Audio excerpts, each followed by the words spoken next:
Welcome to another episode of our podcast, Let's Talk Shop. Let's Talk Shop is your portal to a whole new design world, where we have fearless conversations with the creme de la creme of the industry. These are the people who took the road less traveled and emerged on the other side with a glorious journey to talk about. My name is Rhythm Jain, and I'm your host for today's episode. Our guest today is a very dynamic individual. Hailing from a distinguished background in fashion, he has not only left an indelible mark in the world of style, but he's also ventured into numerous other sectors, leaving no stone unturned in his pursuit of excellence. With utmost gratitude, I welcome Mr. Narendra Kumar, Creative Director at Amazon India, and Narendra Kumar. Thank you so much for joining us today, sir. Thank you for having me here. Okay, so sir, you have meticulously ventured into a lot of different sectors, from being a fashion designer to fashion stylist, a fashion editor, a fashion film writer and director. So, sir, what are some of the factors which play a very crucial role while we are testing and while we are expanding our abilities into different professional arenas?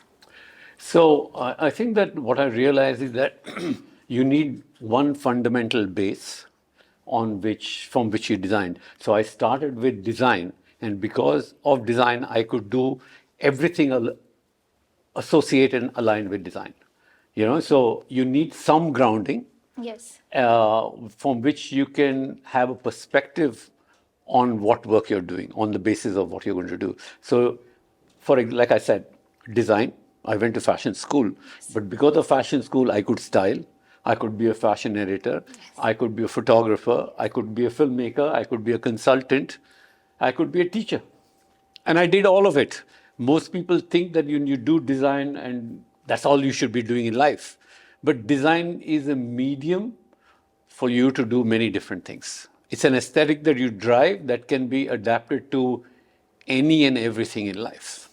So your background in design, in fashion design, basically it influenced your approach towards all of these different industrial sectors. Absolutely, absolutely. Each of them was some, and my curiosity. Curiosity. More than anything else. People are just satisfied with what they do.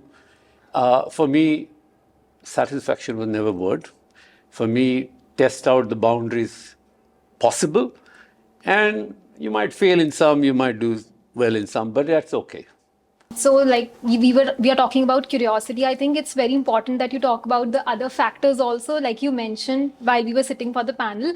I think the audience will really like that. What factors will make you successful? Because everyone can't be successful. Not because everyone can't be successful. Everyone is not successful because we have seen a lot of people who try many things. But I believe everybody has an equal chance at success. Yes. And for that, there are three guiding principles for me, and they're really defined by three words. One is passion. Passion for what you want to do, passion that makes you wake up, passion that does not allow you to sleep, passion that makes you curious. Yes. You need that passion, and that should be a driving force. Number two, the second word is conviction. Conviction colors your passion. It gives direction to your passion. I mean, how you think about yourself, about your environment, about your people around you is your conviction, is how you develop your conviction. And it means what do you stand for? And what you stand for reflects in the work you do. So it colors your passion. It gives scope to your passion and does that. And number three, the third word is evolution. You cannot be the same person you were 20 years ago. Times change, and you need to evolve, but you don't have to lose your religion because you evolve. You understand technology, you adapt technology, you understand what's happening new, but you carry that conviction that you have through all of these stages. That's why conviction is important, because it steadies you, it shows you a path, and gives you direction to what you should do. Okay. So passion, which should be filled with curiosity, conviction, and evolution. Absolutely. Three important words. Very important. Great. So, sir, you have been the brand ambassador for Swiss International Airlines in India for more than 6 years. I mean, you did it before the celebrity and the influencer culture swept in, much before that. So, sir, what experience you gained during that period, and how did that contribute to your understanding of fashion and lifestyle on a global scale, like if it did?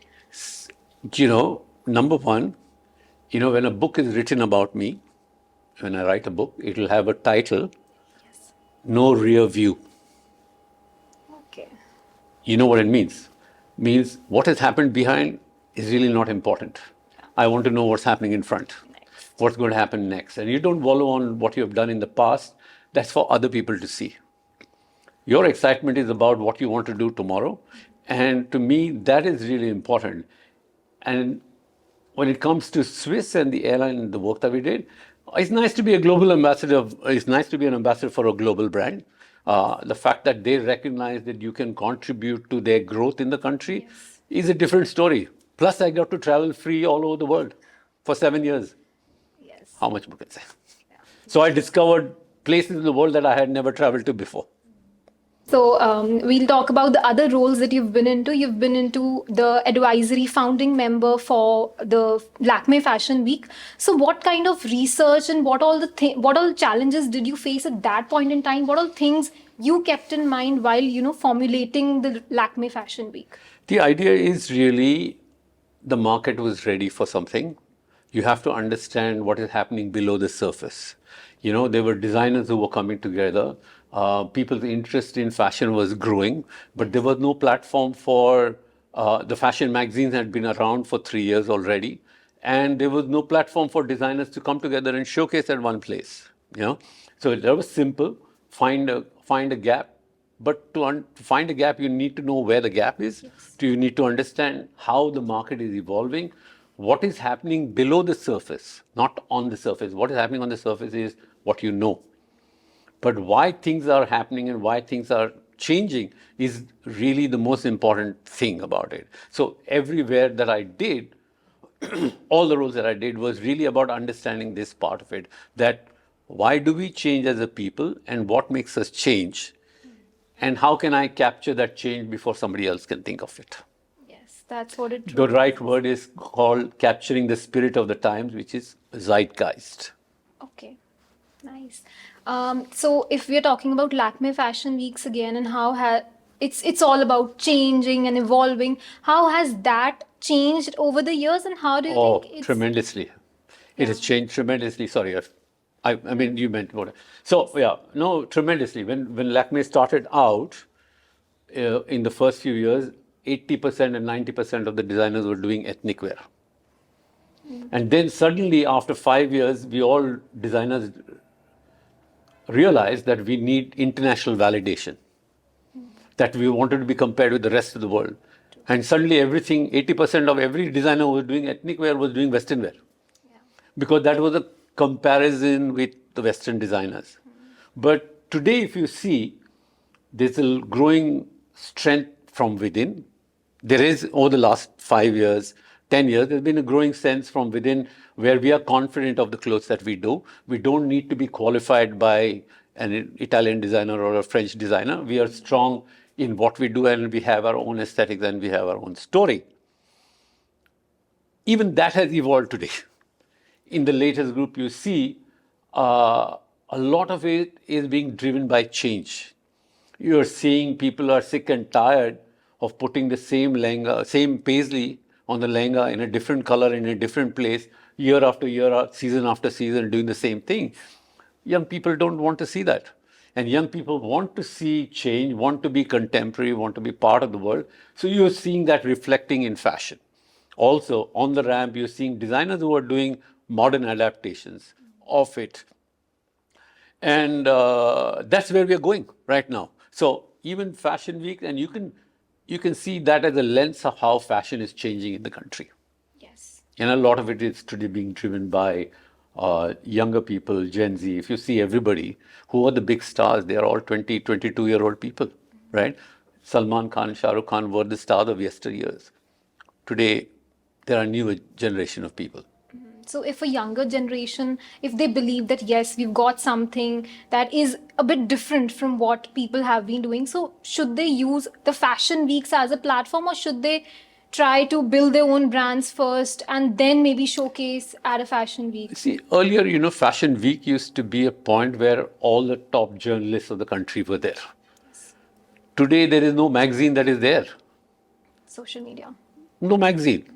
Where do you see a magazine that is print? Everything is digital. So everything is social media today. So you can create your brand on the media, social media, but Fashion Week still is a platform to come together.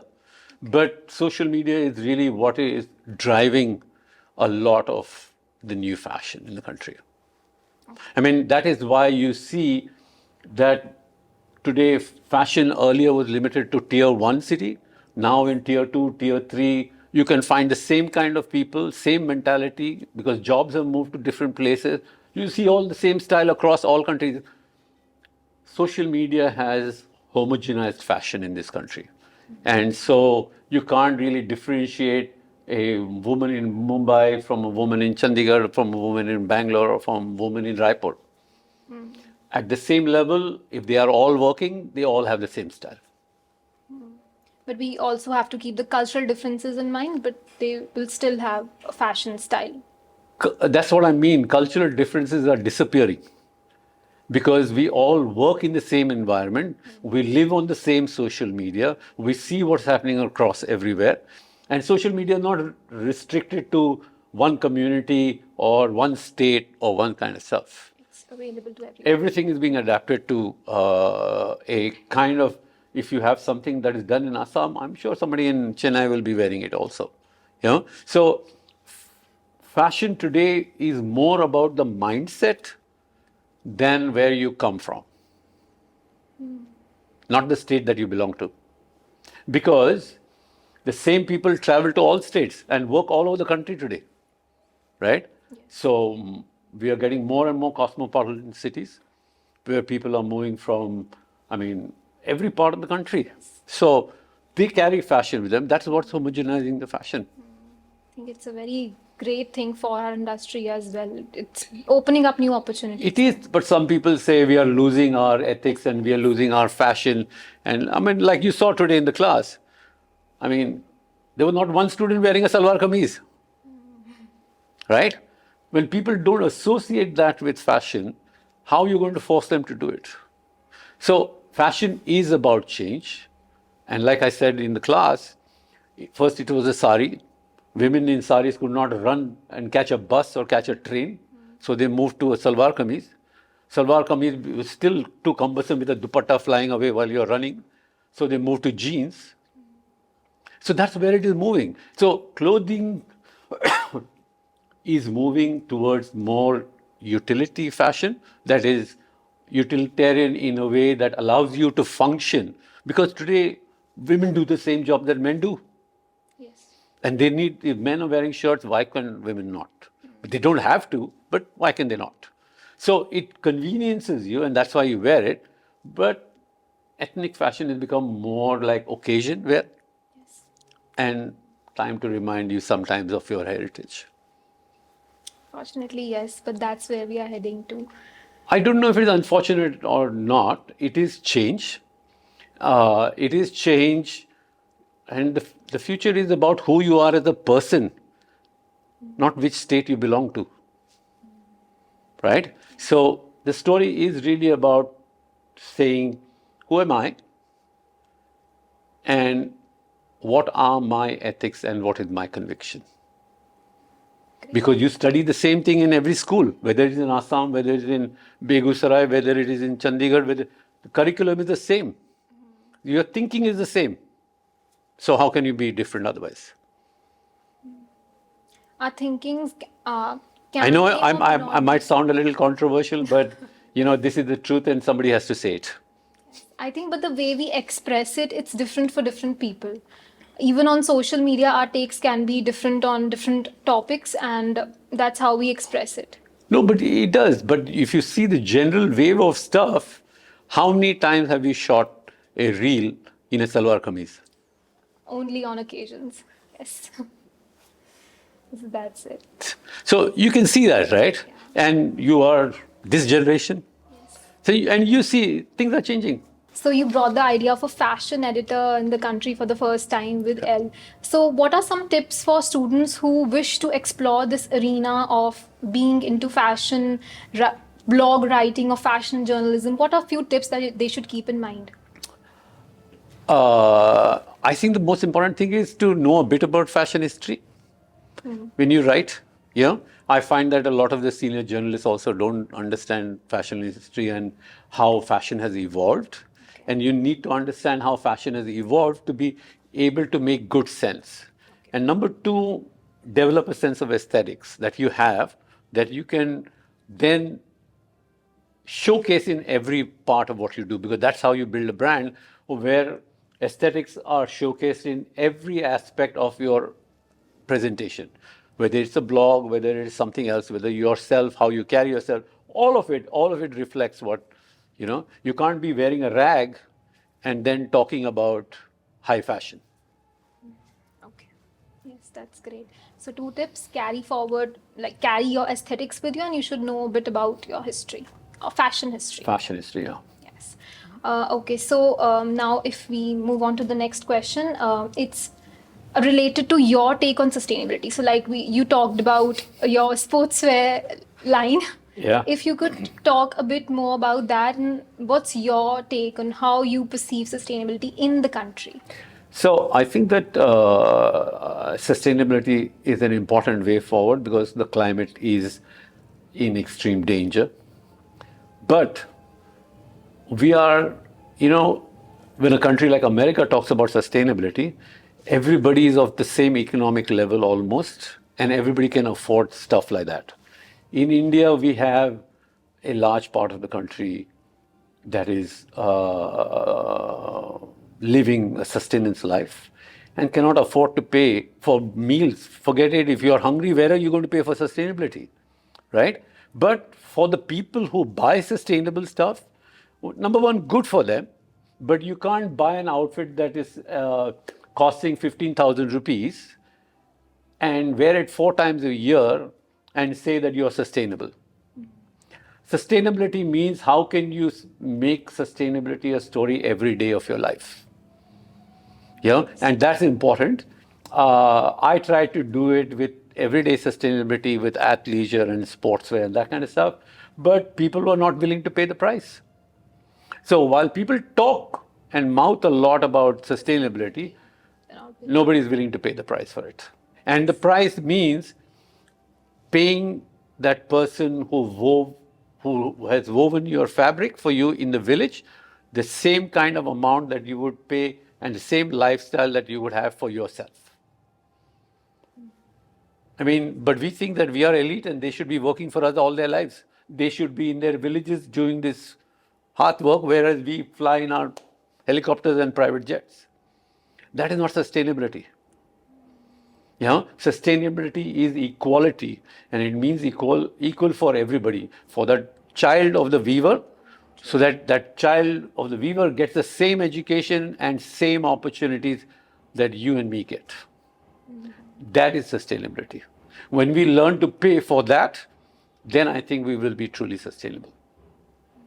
Do you think this idea of sustainability, it's not like if we consider ourselves as a university, then this idea of sustainability is only being talked about by the design school, not other schools are talking about it, like in engineering, pharmacy, they also need to be sustainable. I think everybody is talking about it. The government has taken it upon itself. All industries, you have an ESG goals for all companies and corporates right now, and people are measured on those goals.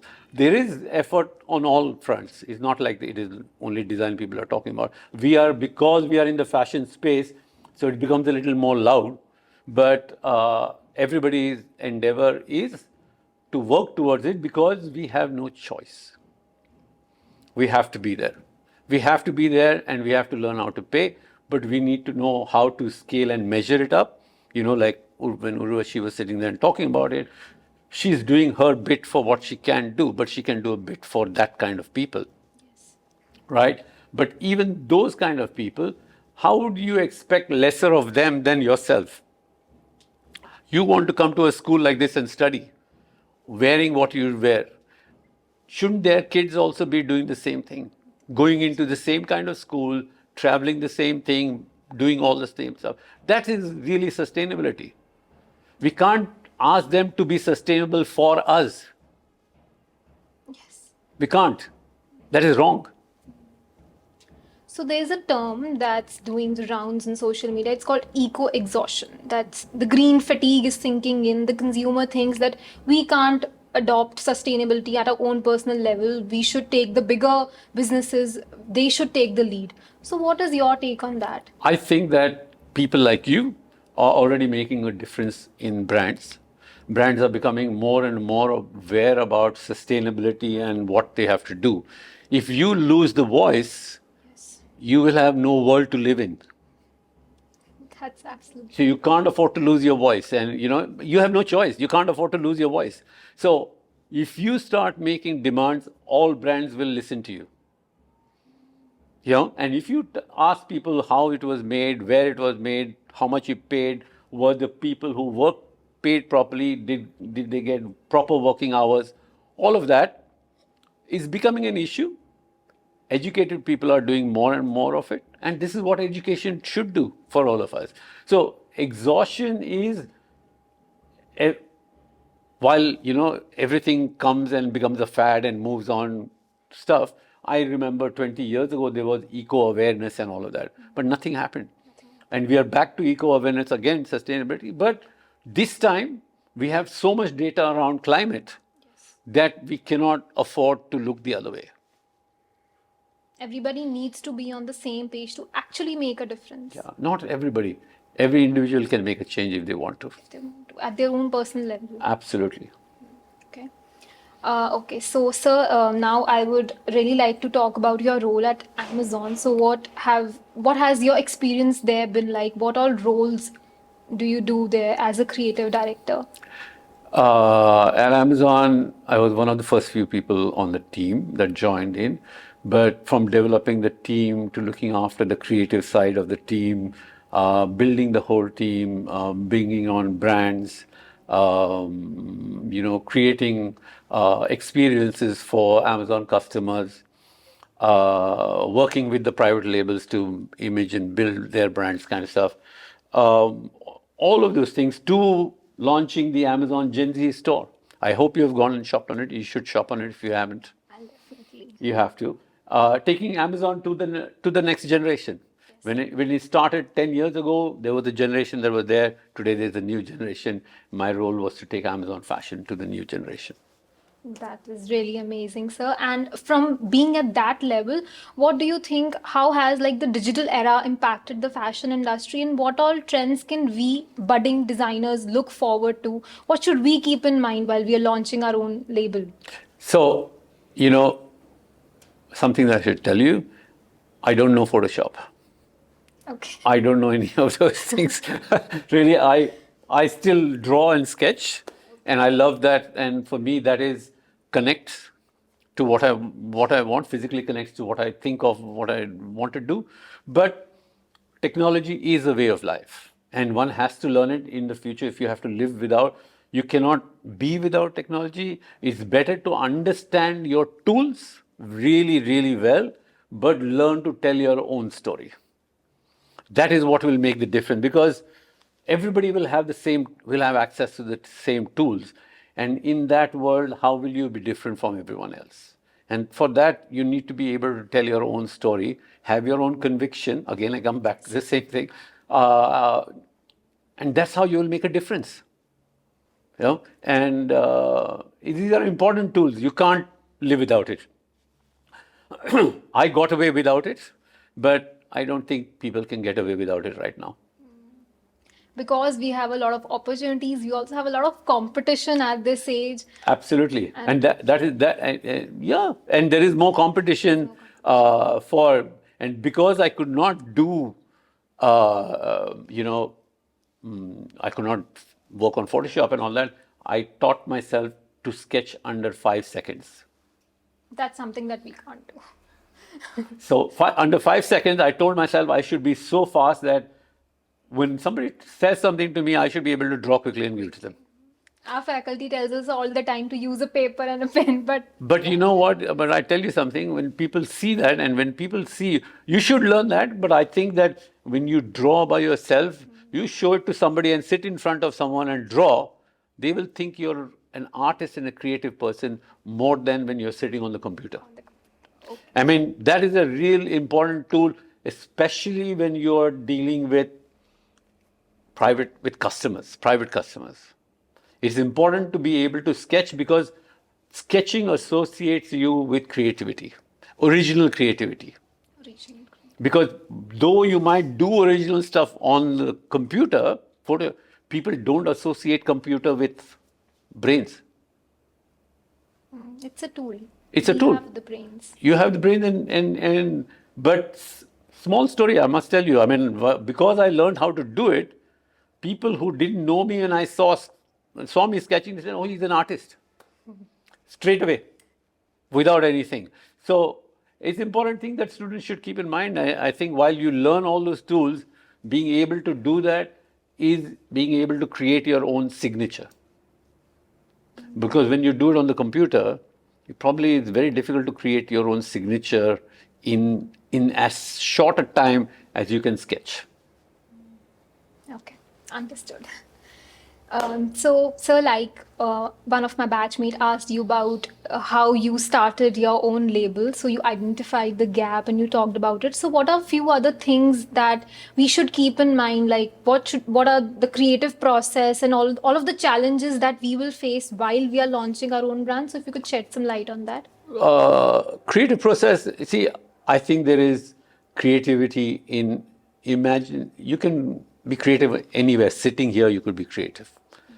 Creativity is not a special space that you sit in your house and do, or you sit and you rack by yourself with your brain and all. Creativity can come by what happens in the world, what's happening around you, by a pencil, by a paper, by this table.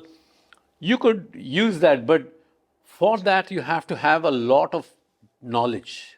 I mean, a lot of diverse knowledge, because then you can take this table and redesign it in 50 different ways. Yes. And that could be a design. So, for me, creativity has never been about the Taj Mahal or a paisley here or a paisley there. Creativity to me is about people and how people have changed. So I use, like, for instance, I realized music was changing and younger people were doing music. The music that young people were playing was completely different. There was a new wave of music that was coming. So I did a whole show around it. So it really depends on where your conviction and where your aesthetics lie. And creativity can come from anywhere, anywhere and everywhere. All you have to do is be open to it all the time. If you are curious, you will find creativity. That's the most important thing, that it doesn't come by sitting on a desk. It can happen to you while you're sitting here and talking to me. It will. And that's what creativity is about, is how you adapt. There's no formula for it. The last one. What are a few of the annoying things that you find while working with people like me, like the generation of my kind? Annoying ones. No, I mean, to me, working with your generation, I love it because I learn a lot. I spend a lot of time with the young people because it keeps me young.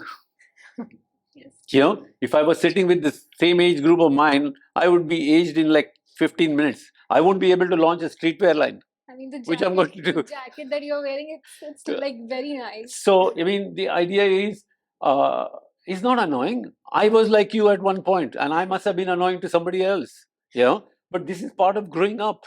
It's not a question of annoying. It's about understanding your pace of evolution and understanding yourself. And I don't know, why do you care about what other people think?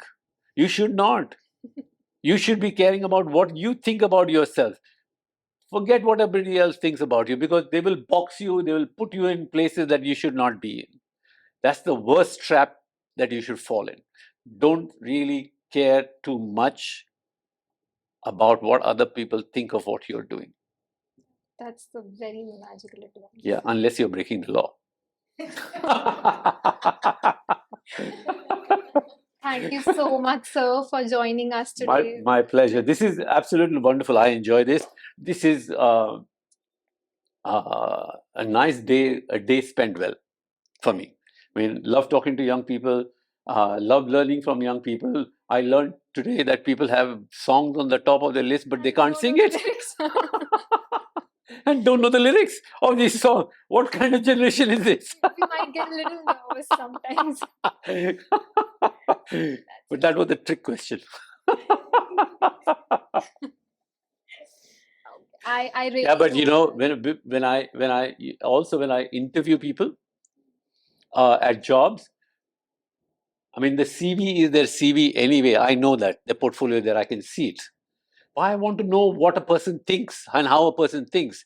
To me, what the person does in his free or her free time really tells me what kind of person he or she is. What kind of music you listen to, what books you read, what are your hobbies. Those are the things that you do because you love doing it. Yeah. Studying is because you're forced to do it. Not forced, passion driven also, but yes. Passion driven. I will tell you, in my class when I used to teach, I told my students at NIFT, first day, you don't have to attend my class. I will give you 100% marks and 100% attendance. Come to my class because you enjoy it. And I had 90% attendance. Of course, you will have some. because teaching, I realized that teaching needs to be fun. It needs to be from within. For the student also, it should be curious enough. You can't force it down somebody's throat. Yeah. But I did give the other people who didn't come full marks and full attendance. They never failed my class. Then what did they learn out of it? Their problem, right? Not my problem. I would like to work with people who are interested in learning. Yeah. So, thank you so much, sir, for joining us today. And I think it definitely, cleared the direction of me and all of the budding designers like me. We have a really nice navigation to our destination. You're not just saying this because it's an interview and you have to say it, right? I'm saying it from the bottom of my heart. No, like inspired. Like I said, a job of a teacher is not to discipline, but to motivate. And if I have motivated even two of you, I think this is wonderful to be here. I think all of us are motivated. Wonderful. Thank you so much for tuning into this episode of Let's Talk Shop. To watch the full episode, make sure you go to Chitkara University's YouTube channel and hit that subscribe button. And wear the seatbelt while you are seeing this episode. Don't forget to put your seatbelts on. Okay. And for more such design-driven content and updates on Chitkara Design School about its workshops and events, make sure you follow us on Instagram and LinkedIn. Until then, this is me, Rhythm Jain, signing off. And don't forget the seatbelts.